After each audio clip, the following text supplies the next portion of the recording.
بسم اللہ الرحمن الرحیم الحمدللہ رب العالمین والصلاة والسلام علی رسول الامین۔ یہ سوال آیا ہے کہ یزید کون تھا،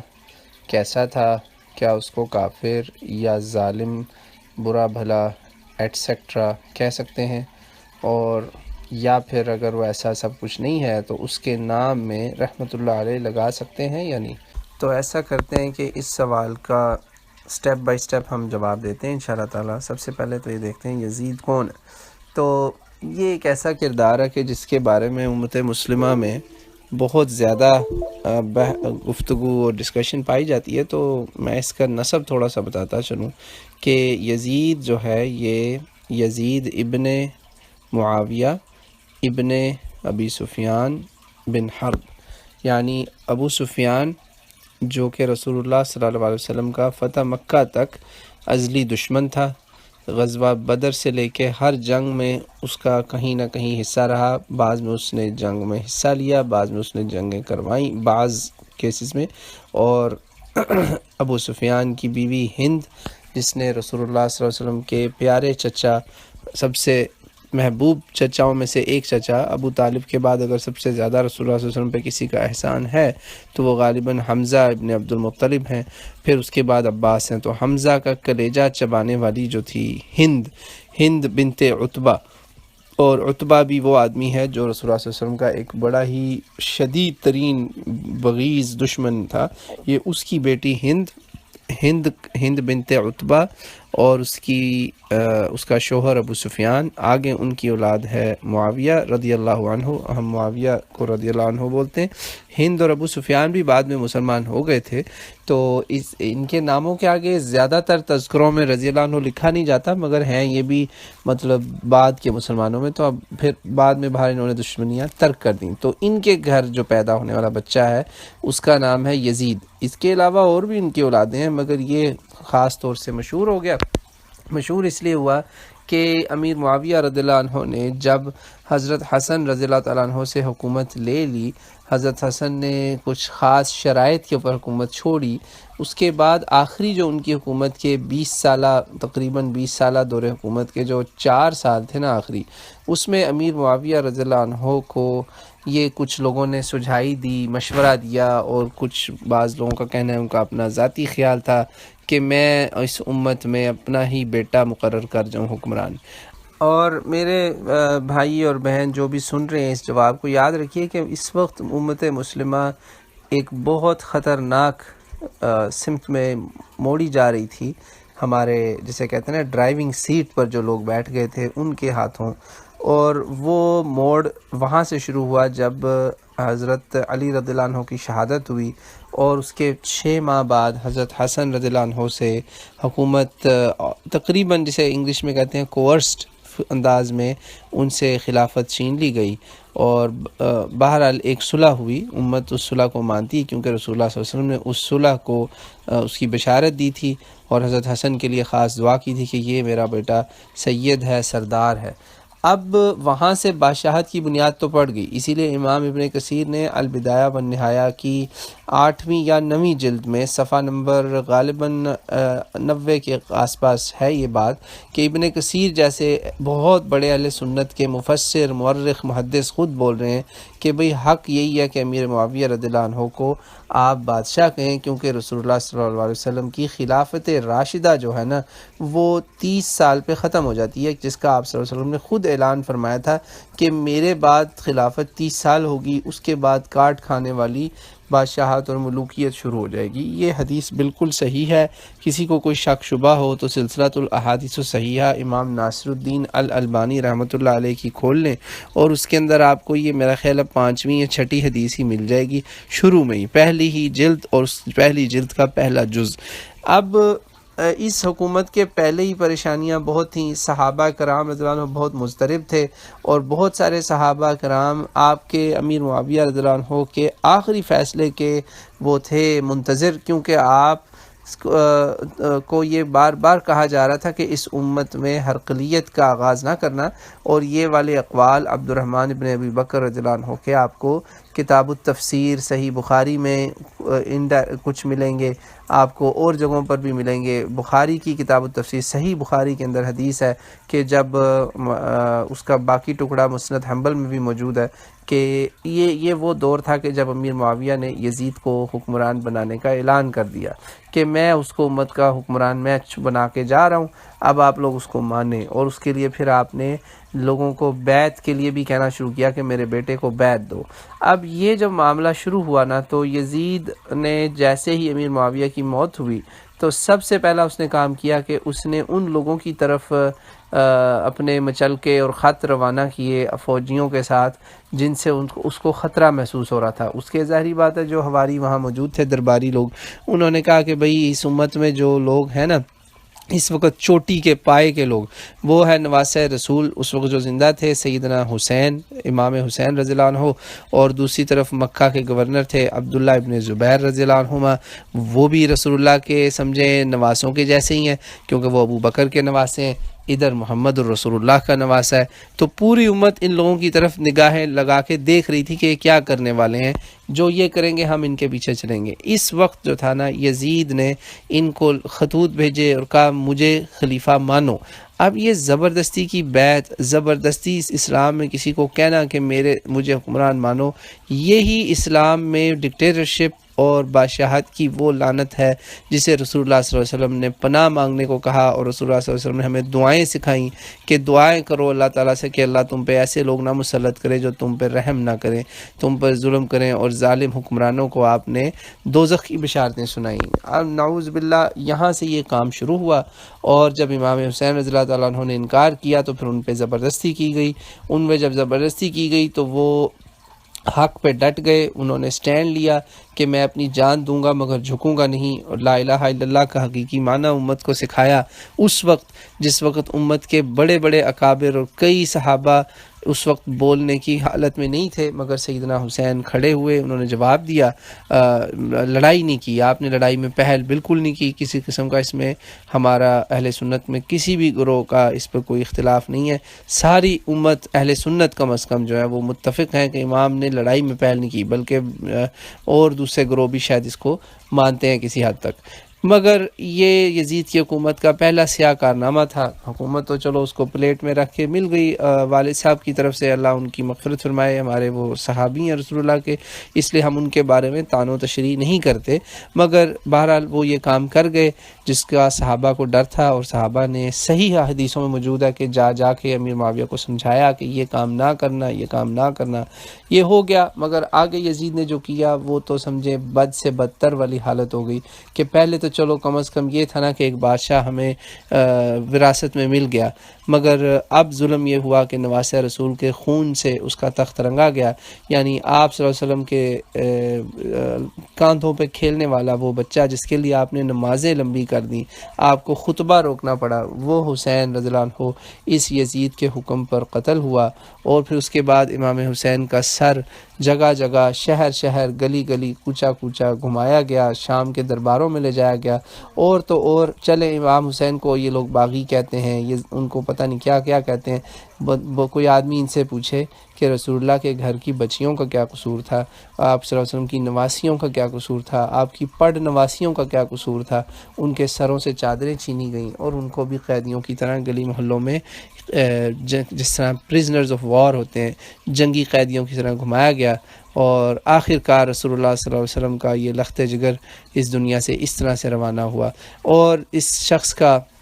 دوسرا سیاہ کارنامہ اس کی حکومت کا یہ ہے کہ اس نے خانہ کعبہ پہ حملہ کیا، غلاف کعبہ کو جلایا، اور وہاں سے عبداللہ ابن زبیر رضی اللہ عنہ کو اپنی جان بچا کر بھاگنا پڑا، ورنہ شاید ان کا بھی انجام امام حسین والا ہی ہوتا ہے۔ جیسا کہ بعد میں اس کے آنے والے جو تھے جانشین بعد والے حکمران، انہوں نے یہی کام کیا عبداللہ ابن زبیر کے ساتھ بھی، ان کو بھی بڑی بے دردی سے ظالمانہ طریقے سے قتل کیا گیا۔ یہ تھا یزید کا دوسرا سیاہ کارنامہ جس میں اس نے خانہ کعبہ کا غلاف جلایا، اس پہ حملہ کیا اور وہاں خون کی ندیاں بہائیں۔ تیسرا اور آخری وہ سیاہ کارنامہ ہے جس پر مورخین، محدثین، مفسرین سب متفق ہیں کہ یہی وہ وجہ ہوئی جس پر اللہ نے اس کی کمر توڑ دی، یعنی اچانک ناگہانی موت سے اس کی موت ہوئی، اور اس پر علماء نے کہا کہ یہ تو اللہ کا اچانک موت کا، اس کا دنیا کا عذاب تھا، آخرت کا عذاب اس سے بھی شدید ہوگا، کیونکہ اس نے تیسرا کارنامہ یہ کیا کہ اس نے مدینہ منورہ پر لشکر کشی کر دی، اور وہاں پر صحابیات، رسول اللہ صلی اللہ علیہ وسلم کے گھر کی عورتیں، صحابیات، وہاں تابعیات، تابعین، ان کے گھروں کو لوٹا گیا، وہاں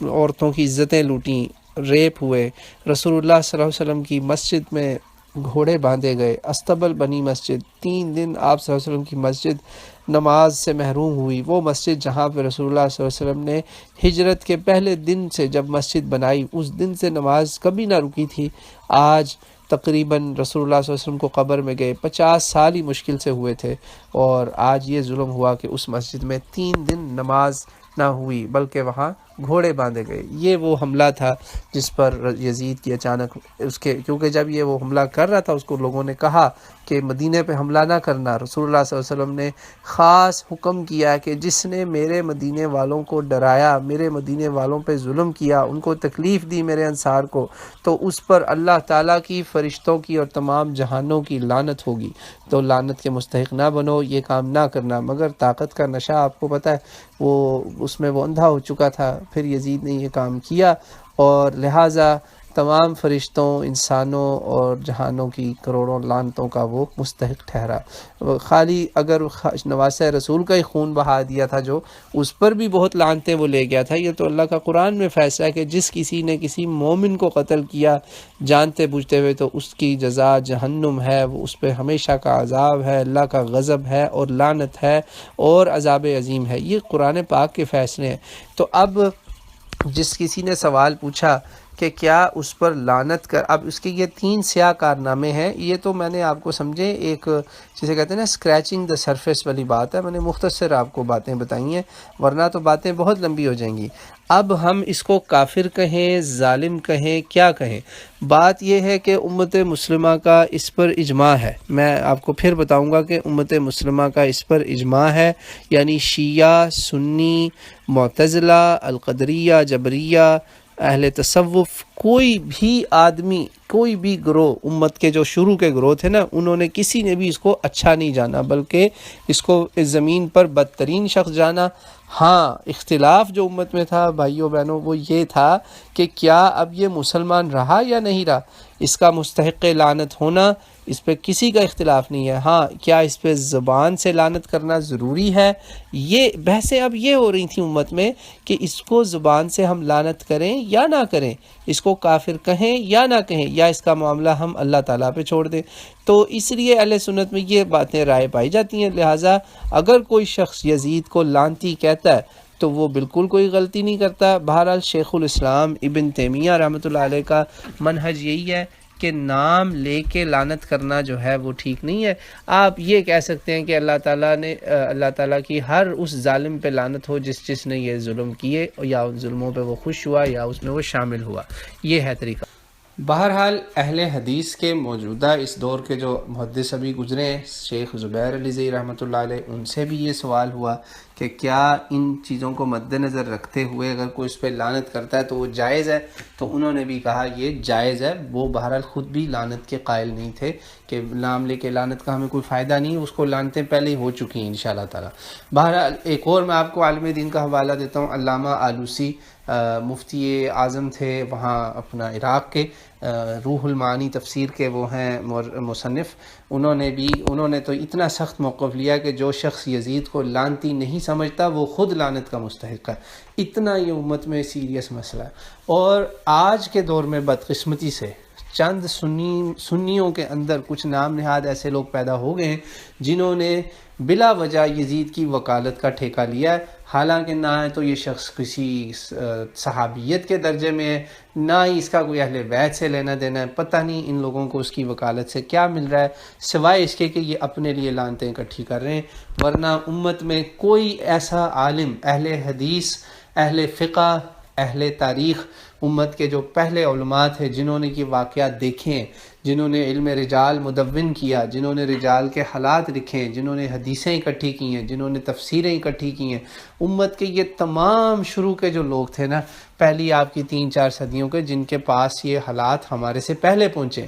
کوئی گروہ بھی اس کو اچھا آدمی نہیں سمجھتا تھا۔ آپ یہ سمجھیں کہ اختلاف تو اس امت میں اس بات پہ تھا کہ کیا اس کو گالی دینی ضروری ہے یا نہیں، کیا اس کو کافر سمجھیں یا مسلمان سمجھیں، کیونکہ اس کو علم الحدیث کے اندر اس کے اوپر تو وہ جرح ہے جو جرح کی شدید ترین زبان ہے۔ امام احمد بن حنبل سے کسی نے پوچھا کہ اس سے حدیث لیں، تو انہوں نے کہا وہ اس چیز کے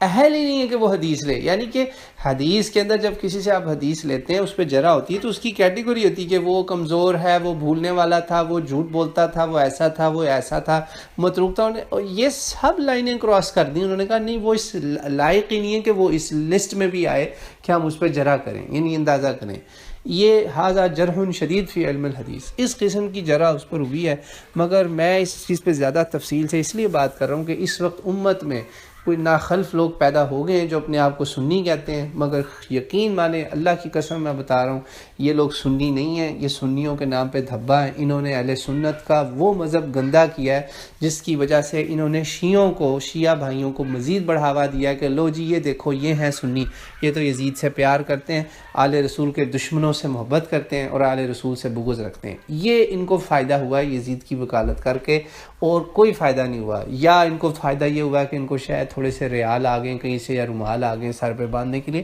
ان کو اور کچھ نہیں ملا۔ یہ وہ لوگ ہیں،